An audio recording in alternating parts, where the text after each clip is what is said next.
Eu sou a videira verdadeira, e meu Pai é o agricultor. Todo ramo que estando em mim não dá fruto, ele corta. E todo que dá fruto, ele poda, ou seja, ele limpa, para que dê mais fruto ainda. Permaneçam em mim, e eu permanecerei em vocês. Nenhum ramo pode dar fruto por si mesmo, se não permanecer na videira. Vocês também não podem dar fruto, se não permanecerem em mim. Deus é o agricultor. Ele semeia, ele planta a videira, que todo mundo deve saber que a videira é um pé de uva. O pé de uva. Deus planta a videira, que é Jesus. E nós estamos ligados a essa videira. Jesus Cristo é a videira. Nesse momento aqui, Jesus fala o 7º eu sou dessa passagem, desse evangelho. Ele já havia anteriormente falado outros eu sous, que remete ao nome de Deus lá no Gênesis, no Pentateuco. E ele já tinha falado que ele era o pão da vida, que ele era a luz do mundo, a porta das ovelhas, o bom pastor, a ressurreição, o caminho, a verdade e a vida, e a videira verdadeira.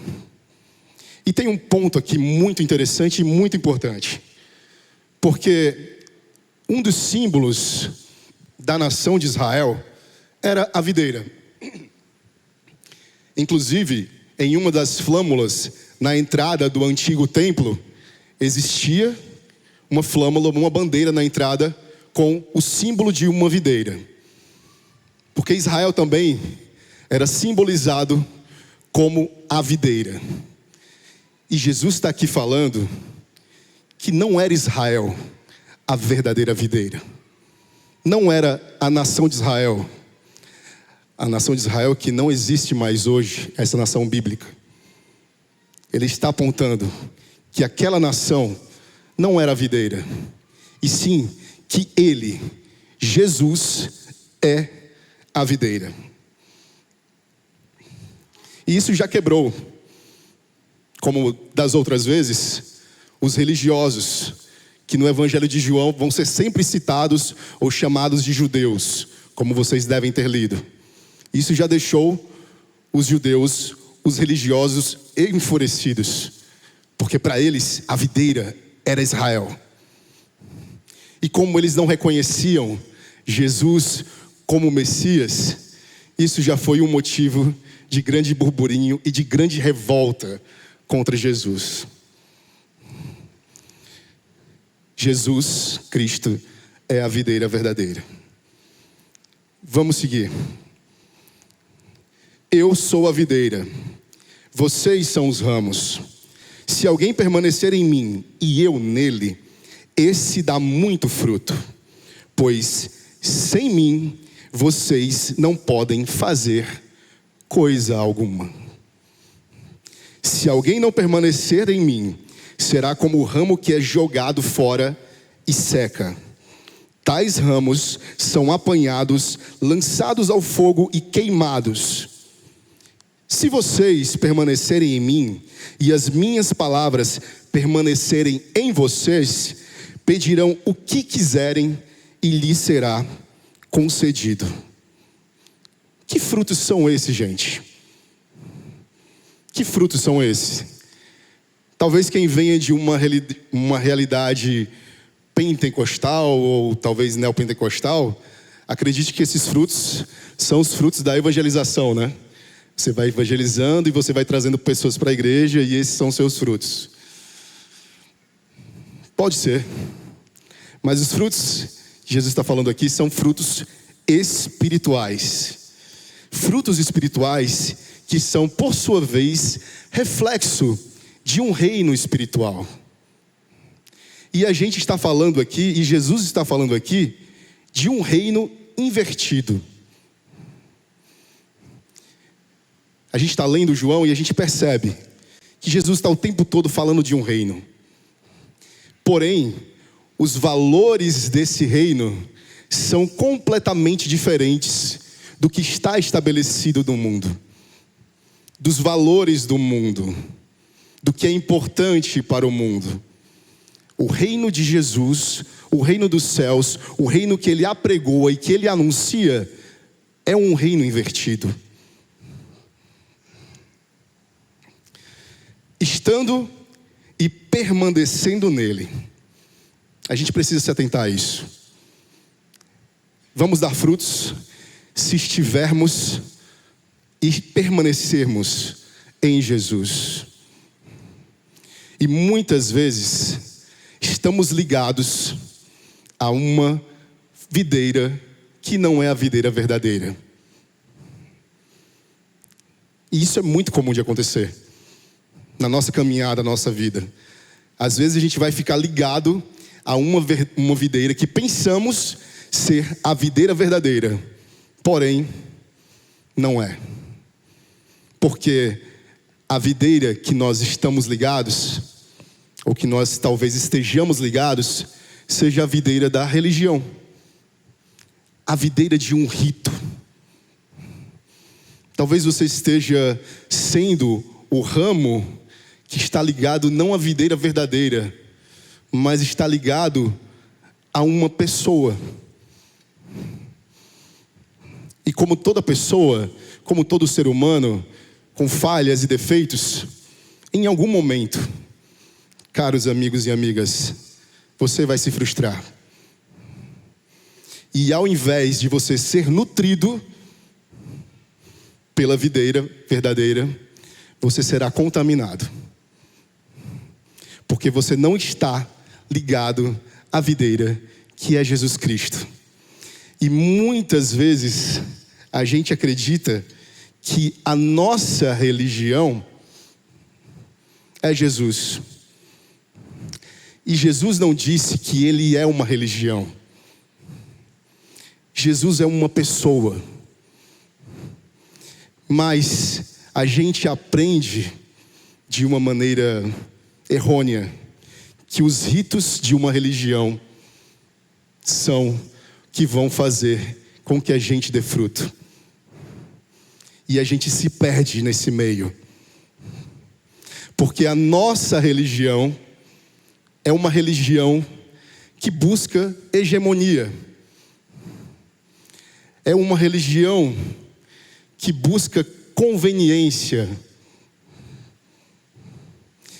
E vai de um lado para o outro convenientemente, de acordo com aquilo que te agrada ou aquilo que agrada a religião. A religião evangélica, a gente pode falar dela porque é onde a gente se encaixa. E a gente vive hoje numa realidade onde a religião evangélica está exatamente aqui, nesse ponto. Buscando uma hegemonia. Buscando se render a valores que não são os valores do reino. A nossa videira, às vezes, é a religião evangélica. Mas Jesus Cristo não é a religião evangélica. Não confunda. Pode ser parecido. E às vezes é muito parecido. Mas na verdade não é.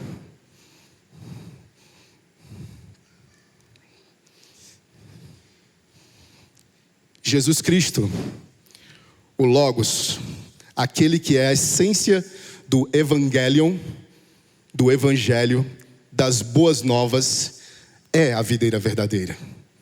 E não a religião que busca uma hegemonia de poder, uma hegemonia política, uma hegemonia social. Jesus não estava buscando por isso, gente. Jesus não estava preocupado com isso. O que é que tem te nutrido? Uma religião? Um rito? Uma interpretação bíblica? Um pastor? um parente, o seu marido, a sua esposa, seu filho, sua filha, o que é que tem te nutrido?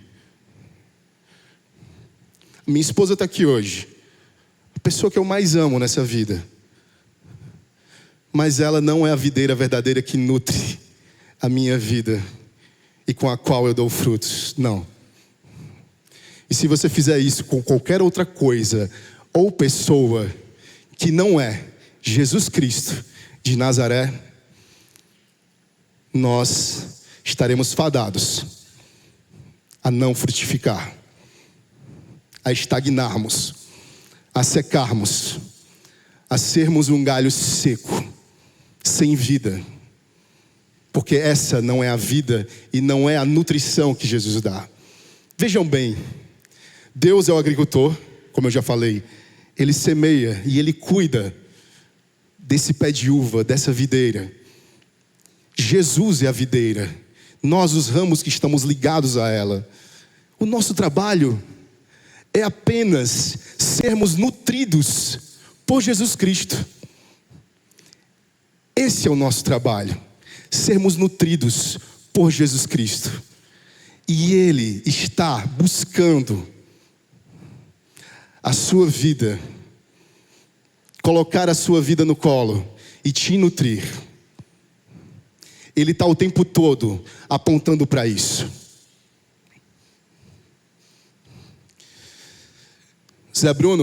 Pastor Zé Bruno diz que o Evangelho esmaga a nossa religião. Quando o Evangelho de Cristo se encontra e se confronta e se depara com a nossa religião, com a nossa pobre religião, o Evangelho esmaga isso. O Evangelho esmaga. Vamos ao versículo 7. Vamos atentar para esse condicional do versículo 7. Se vocês permanecerem em mim e as minhas palavras permanecerem em vocês, pedirão o que quiserem e lhes será concedido.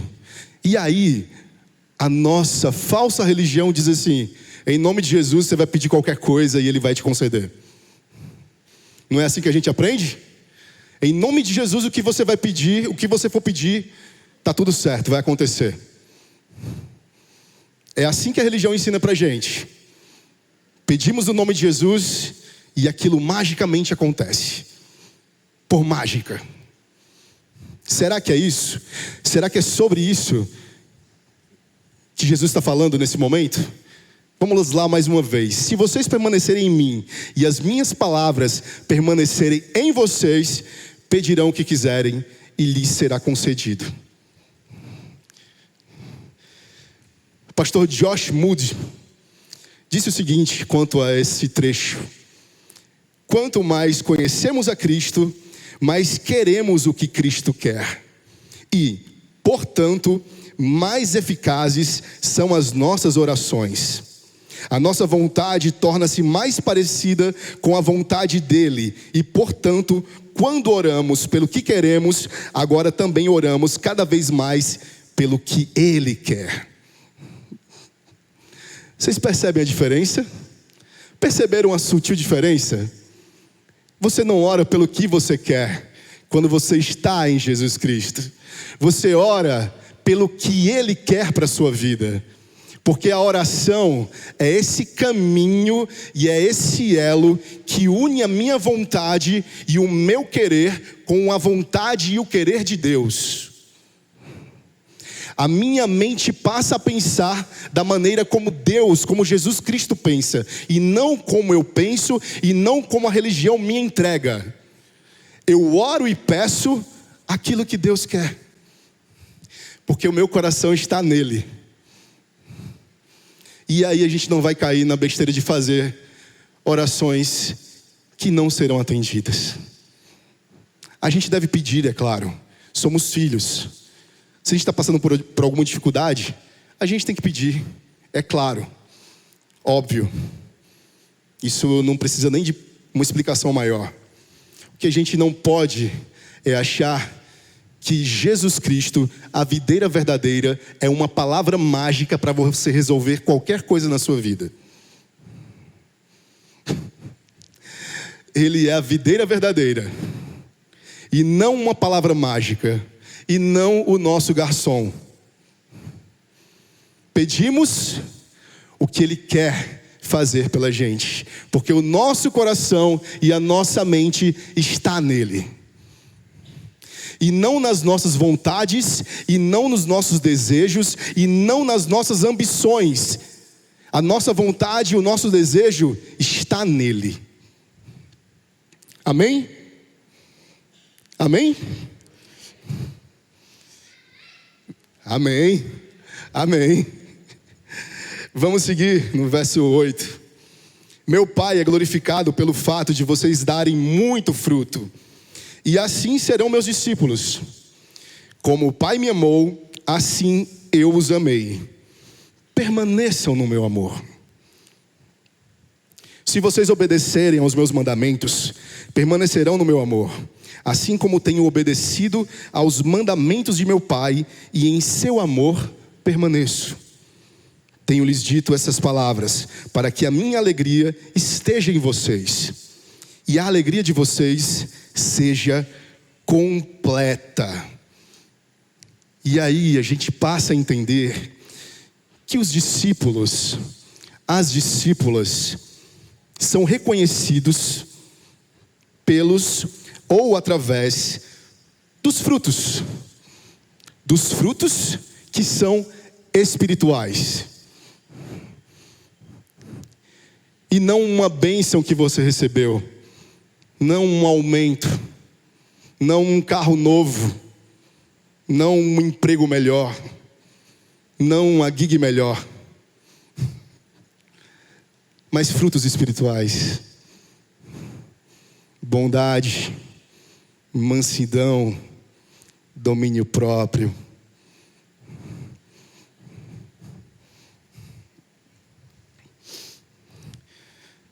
Permanecer no amor também é fruto de obediência. E eu gosto de dar um exemplo do peixe no lago, ou do peixe no rio, num aquário, seja lá o que for. Imagina um peixe querendo fugir do lago, do rio ou do aquário. E aí, Jesus é o aquário, ou o rio, ou o lago, que diz para o peixe: peixe, peixinho, permaneça em mim, porque em mim você vai viver. Peixinho, permanece em mim você vai viver, em mim você vai nadar, em mim você será alimentado. Vocês entenderam? Às vezes nós somos esse peixe, querendo fugir do rio. E Jesus está falando para a gente: permanece em mim tu vai viver, em mim você será nutrido, em mim você vai nadar à vontade, em mim, em quem eu sou. Os discípulos de Jesus são aqueles que habitam no amor de Deus. E a gente falou sobre esse amor aqui já diversas vezes durante a nossa celebração. Os discípulos de Jesus são aqueles que permanecem no amor de Deus. Será que temos permanecido no amor de Deus? Será que temos encontrado contentamento no amor infinito, ousado e gracioso de Deus? Jesus usa a metáfora da videira e dos ramos para expressar a importância da união constante com Ele, destacando uma intimidade espiritual e contínua. Permaneçam em mim e eu permanecerei em vocês. O Evangelho de João está o tempo todo apontando para o relacionamento, para um relacionamento. O Evangelho de João fala desse reino invertido, que tem outros valores, valores opostos aos valores do mundo, mas ele também aponta para o relacionamento, um relacionamento íntimo e contínuo com Deus. E aí, irmãos e irmãs, amigos e amigas, cabe a nós A gente tem uma parte nesse processo. Porque Ele está falando, permanece em mim. Fica aqui comigo. Em mim você vai ter paz. O meu Espírito Santo vai te guiar. Mas muitas vezes, nós, guiados por nossa ambição, por nosso egoísmo, por nossos desejos fúteis, esquecemos de permanecer no amor desse Deus. E a gente foge. E a gente foge do amor dele. Assim como Adão e Eva fugiram da presença de Deus após o pecado. A gente está fugindo e querendo cobrir a nossa nudez.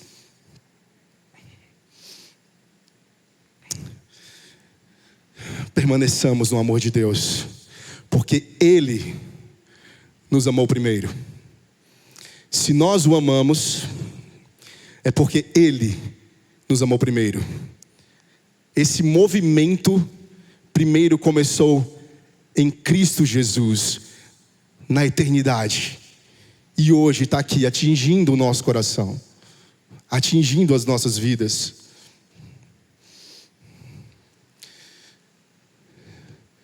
João 15, no verso 12 diz: o meu mandamento é este: amem-se uns aos outros, como eu os amei. Um verso pouco conhecido esse, né? Ninguém tem maior amor do que aquele que dá a sua vida pelos seus amigos. Vocês serão meus amigos se fizerem o que eu lhes ordeno. Já não os chamo servos, porque o servo não sabe o que o seu senhor faz.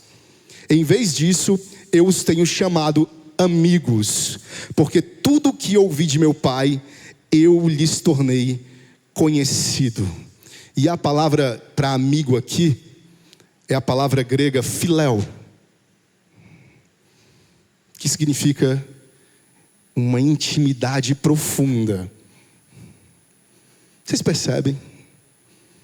Esse Jesus Cristo está buscando uma intimidade profunda com você. Um relacionamento profundo contigo, conosco.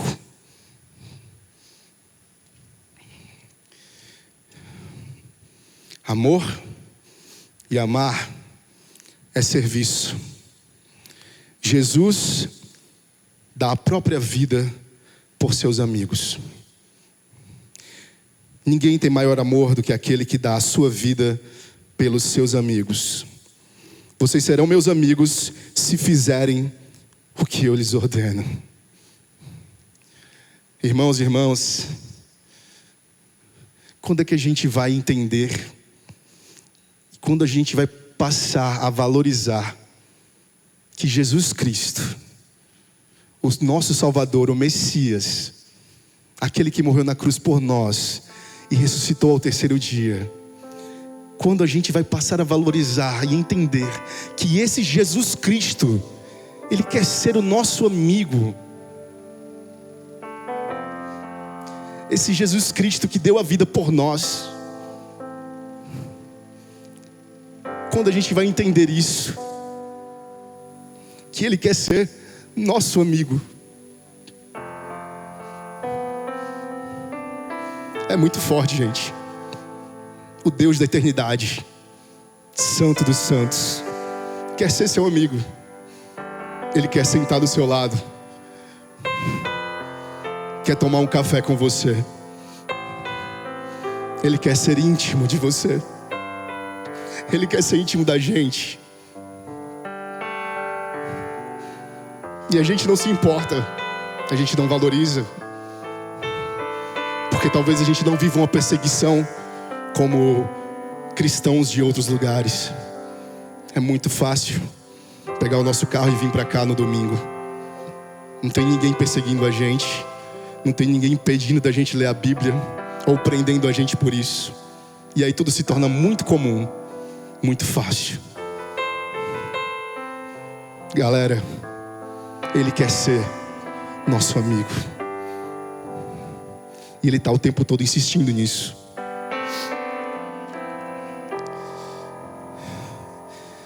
João 15:17.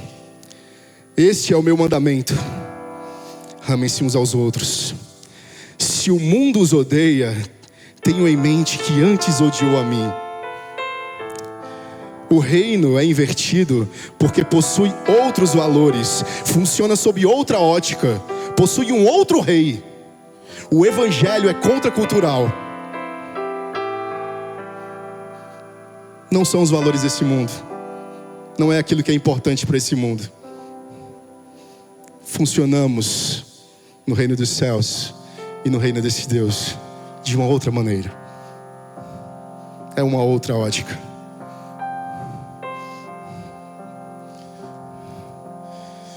Eu queria fechar lendo com vocês o verso 17 do capítulo 13. A gente vai voltar um pouquinho atrás, né? Agora que vocês sabem essas coisas, felizes serão se as praticarem. Mais uma vez, Jesus põe uma condicional aqui. Percebem? Agora que vocês sabem essas coisas, felizes serão se as praticarem. A praxis, a prática, está acima da retórica. Talvez você seja uma pessoa que não tenha muito conhecimento bíblico, muito conhecimento teológico, mas não é isso que Jesus quer de você. Não é isso que Jesus quer de você. Ele quer que você pratique as palavras dele. Que você dê frutos espirituais, frutos que serão eternos, não frutos que vão acabar aqui, que a traça vai roer e vai comer. Frutos eternos. E eu quero te ver junto com Ele nessa eternidade. E que a gente faça com que esse reino invertido ele seja conhecido através das nossas vidas, através dos nossos frutos, através de quem somos em Jesus Cristo, através do amor que exercemos. Amor é serviço. Amor não é só sentimento. Amor é serviço, é doação, é sacrifício. Vamos praticar isso. Amém?